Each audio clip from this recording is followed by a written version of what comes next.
I want to talk about training volume related to hypertrophy.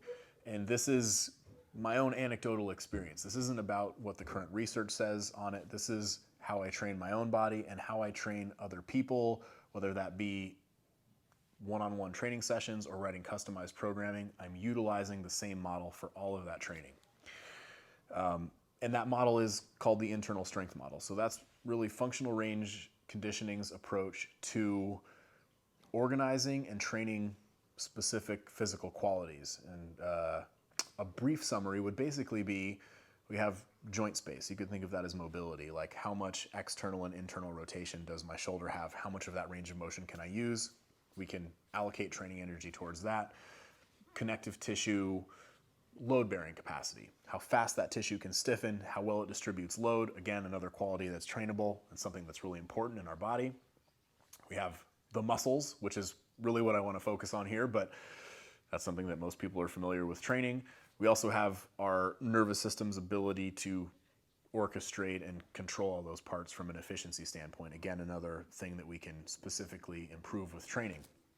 So this model really just helps us organize all of those things towards somebody's needs, goals. Obviously, everybody's a little bit different. I want to talk about the bigger, stronger muscles. So currently what I'm doing for training is using one set to involuntary muscular failure, and I do that every 2 weeks. That's kind of specific to me. Sometimes I'll do 2 sets, and we'll say, not necessarily for a muscle group, but maybe like a direction of movement, say lower body pushing. And that's one way that I can try to get hypertrophy, say, of fast twitch and slow twitch fibers, so I can get some bigger muscles, but also have endurance. So we'll say 2 sets to failure for a direction of movement every 2 weeks. Now, when I compare that to what I used to do for training a long time ago, like we'll say from 1997 to 2016, I pretty much followed the standard model of training, which I wanted to get bigger and stronger. So I lifted a lot of weights, I did a lot of volume, I spent a lot of time in the gym, and I did get bigger and stronger, but it was not without sacrifice. I had shit that hurt, I had lots of plateaus, I was beat up from training a lot, pretty standard. I think anybody out there who's done a lot of training has for sure experienced that, especially if you've done it on a long enough timeline. 7 years ago, I started using functional range conditioning principles in my training, which was a pretty radical change in how I approach training, but I still was doing a lot more volume. And then 2.5 years ago, I went through the internal strength model stuff, and again, another really dramatic change. And initially, it was hard for my ego to be cool with doing way less volume because I was really attached to that shit, and I felt like if I didn't do that, I was going to lose all my muscles or I wasn't going to make progress. There was all this silly shit that I told myself. And it really was silly shit because currently I've experienced the best hypertrophy results I've ever had, and it's from like nothing as far as volume goes. Now, it's quite intense what I'm doing, but the volume is really, really minimal. And the cool thing about that is that, one, I have time to train those other qualities, my joint space, my connective tissue, and I can do that in relatively short sessions. Right now, I'm only doing 3 60 to 90 minute sessions of strength training a week, and I'm only hitting that muscular failure stuff every other week. So I have time to train those other things. I'm not really beat up from my training, which is another new thing. I spent many years, doing CrossFit and all this other stuff where I was just crushed on a regular basis. I feel really good after I train. It feels like I did stuff, but I'm not super sore or beat up. And I'm making the progress that I want, and mostly because I'm doing a low enough amount of volume that there's energy in my body available to grow muscle tissue.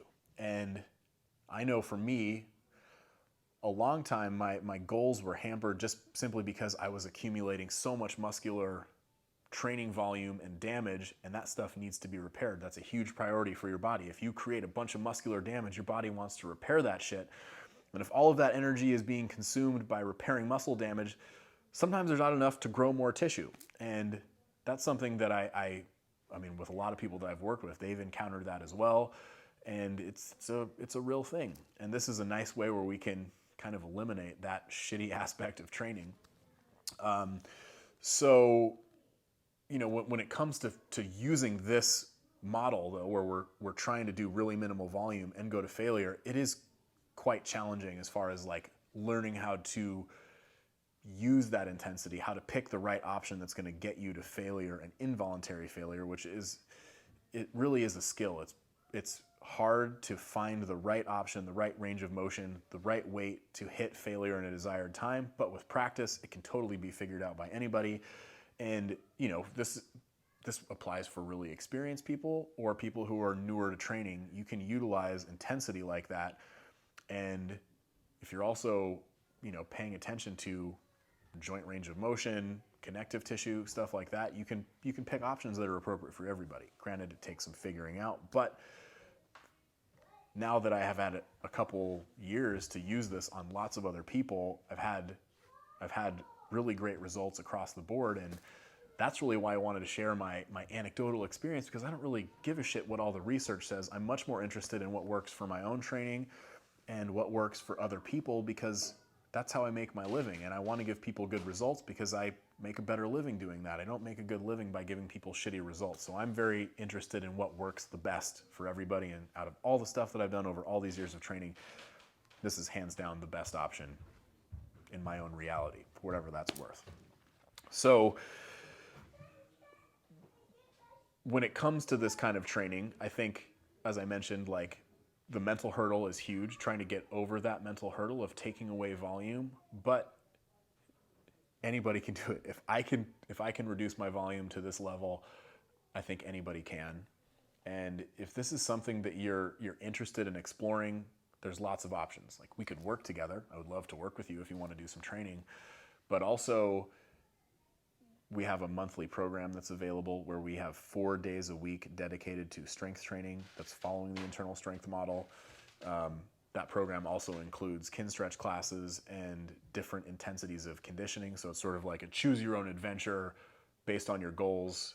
You can use these different days of training based on what you want. We can help you kind of figure that out, but there's lots of ways to get started with this kind of training. But I'll finish with this saying, you can achieve a lot with really minimal volume. You can have a body that feels better. Yeah, I think that's it. All right. If you watched all this, I really appreciate it. Thank you.